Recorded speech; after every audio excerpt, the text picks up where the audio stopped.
Hello friends, welcome back to my channel. I'm Kelly, and today I'm going to be both wrapping up Red, White, and June and telling you a little bit about what I'm going to be reading in the month of July. So we're going to get right into it. I'll make sure that I link all the co-hosts for Red, White, and June in my description, so if you are not already on their channel, you can go subscribe to them and follow them. If you participated and you read at least one nonfiction and one fiction book, you should send your graphic either through email to Old American Spirit or send your graphic on Instagram to Tales with Tay. So make sure you do that before July 4th. That is the hard deadline. All right, first I'm going to wrap up Red, White, and June. So for one of my nonfiction books, I did First Family by Joseph J. Ellis. Now, this is a book that is all about John Adams and his wife and them as a couple, and we know so much about them, thankfully, because they wrote so many letters back and forth. What I really gleaned from reading this nonfiction account of them, a lot of it just based on their own writings, was that they were very much just normal people with faults and with wonderful things about them. John at times could be impatient and have a bad temper. She longed for him to be home with her like any wife would when he was off doing his things to make sure America had a great start. So I think this captured it well. It captured their children well, their daughter-in-laws, their son-in-law, the heartbreak of losing children. It was just a great account. And this was by Joseph J. Ellis. I believe I already said that, but just in case. Now, this would count for the quills and parchment prompt. And I really did enjoy this, so I recommend it. Now, for the Secrets and Spies, I read Ring of Secrets by Rosanna M. White. Now, my only complaint about this book is it felt just a little bit too long. I was, and kind of towards the beginning of the book, just a little bit bored. It didn't get into the action quite quick enough for me, but we have a young lady who has lost her mother. Her father is off fighting for America in the Revolutionary War. And so after her mother dies and her father's off fighting, she feels like she doesn't have any choice but go to her loyalist grandparents. They are absolutely terrible people. She has a friend from back home who is working as a spy, and he knows that she is getting all sorts of intel living with this loyalist family. So we can also count this prompt for the loyalist or patriot prompt, because she's living with loyalists. She's a patriot. Her dad's a patriot. Many friends. Along the way, she's getting pursued romantically. Her grandparents are pushing her towards marriage by some people who are definitely more in the loyalist camp, and one she really falls for. He really falls for her. How is this going to work? So I thought it was pretty good. It was just a little slow at the beginning. Next, for Petticoats, Courage and Petticoats, the prompt where it shows, and now this last one could have definitely gone for Courage and Petticoats, but I have chosen to kind of put towards that. It's a Dear America middle grade, Cannons at Dawn by Kristiana Gregory. Now, this is a sequel to The Winter of Red Snow, which was about Valley Forge. So our girl from that story is on the road, basically, going to camps with her family. They've lost their home, and so they've gone to where the dad is fighting for the revolution at camp. So you're no longer at Valley Forge, and now you're kind of on the road, and she's getting a little bit closer to battles and things like that. And there's a lot of heartbreak. There's a lot of triumphant moments. I think it was really well done. Gritty, but still being older kid appropriate. Really enjoyed this one. Perfect pacing. And it would also actually go for the Quills and Parchment because she's writing in a diary for the whole time. So the next one is Faith That Endures. And the book I read for this could go for Courage and Petticoats. It could go for Loyalist or Patriot. But there was a lot of faith content in this book, as there was actually in Ring of Secrets as well. That one could also go towards Faith That Endures. But it is none other than Spark of the Revolution. I've heard so many people talking about it. It's by Megan Sonja. And this is similar in that we're dealing with loyalists and patriots kind of interacting. We have a brother and a sister. They're very young adults who their mother has died. Their father was a sea captain who ended up in America. He got a job and was kind of earning money before he was going to go maybe back to England, but the mother died, and so they come to America in the meantime. They find out when they get there that dad has gotten married, and so they have all that to deal with. The father is a staunch loyalist, and the daughter is very sympathetic to the Patriots. So is the son, and so is the new stepmom and stepsister.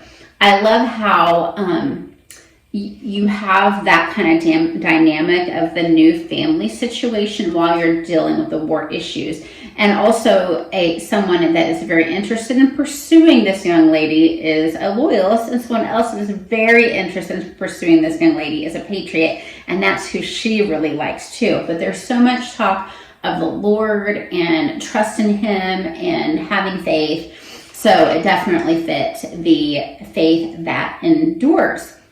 Now I read another graphic novel that was really good, and this would have gone for Courage and Petticoats, or it would have gone for the nonfiction category because this was a nonfiction graphic novel. So anyway, this graphic novel was about Anna Strong, and Anna Strong was one of the culper spies that was in the ring of people who were very much gathering information during the Revolutionary War period and trying to stay as secret as possible.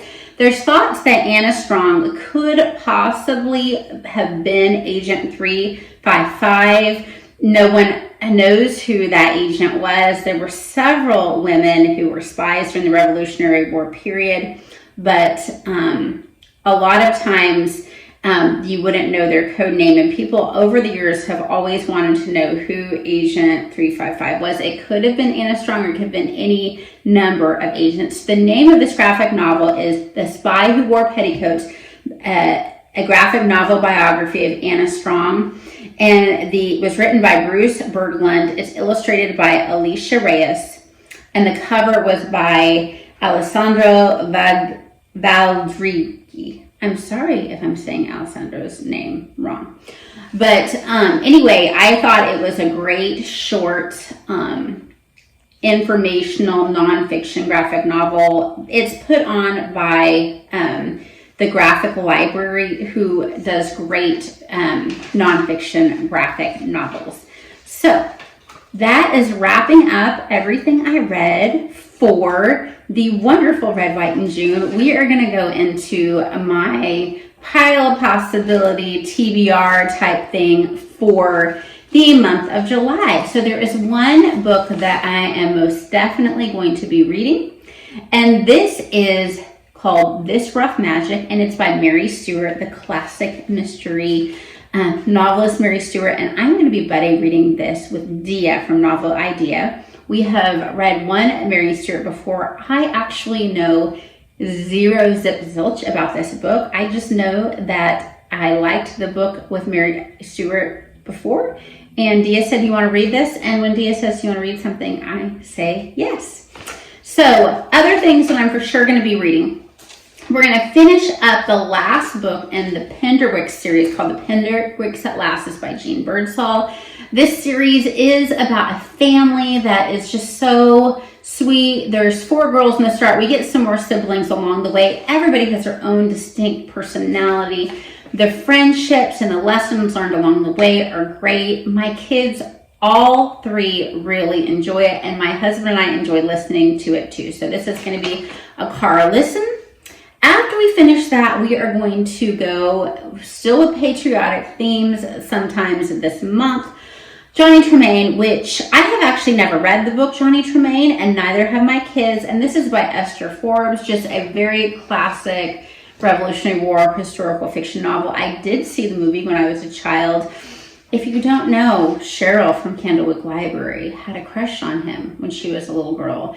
And in her comment section, I see that some of you did as well. So I wonder if my daughter will find Johnny Tremaine handsome. He's way too old for her now, but you know. Anyway, this is neither here nor there. And so that is definitely going to happen. With my daughter, we have started Sunrise on the Reaping together, Hunger Game prequel. This is the story of Hamish by Suzanne Collins. We have started it. This is a clean tissue sticking out of this book, I promise. Every now and then my daughter uses tissues as bookmarks, and I promise she's a germaphobe like her mother. This is clean. We have started it, liking it so far. Ballad of Songbirds and Snakes is meh, okay. I think we're going to love this one, to be honest with you. We both love the Hunger Games. And then this is the 4th book, I think? 4th book in the Ranger's Apprentice series, which is by John Flanagan. And the 4th book is The Battle for Skandia. This is just a lovely little middle grade series about a boy who becomes a Ranger's Apprentice. These apprentices are very, very sneaky, they're sly, they protect the kingdom, and at first his master Halt is very cold towards him, I would say, and then they become very close, and they have been kind of separated from each other for a time in the last couple of books due to circumstances which I will not spoil. And then we'll see what else I have time for. The only other thing I probably for sure will read, I'm going to mood read a lot, is I picked this up from the library, The House of Salt and Sorrows. Looks like I have postcard as a bookmark in this one. And this is by Erin A. Craig. It is a mythological type retelling of the 12 Dancing Princesses. Some of the siblings in this family have passed away. People think that they are cursed. And our protagonist, one of the sisters, is trying to figure out what happens. Why has the latest sister passed away? Was it murder? So it's kind of a mystery, mythology type things. So that's what I'm for sure reading. I may mood read a gazillion things. And what are you going to read? What did you read in June? How are you doing? Have you had vacation this summer? What's your favorite ice cream flavor? What's your favorite vacation destination? What's your favorite state in the United States since we're celebrating America? All right, I hope you guys read a lot. Bye-bye.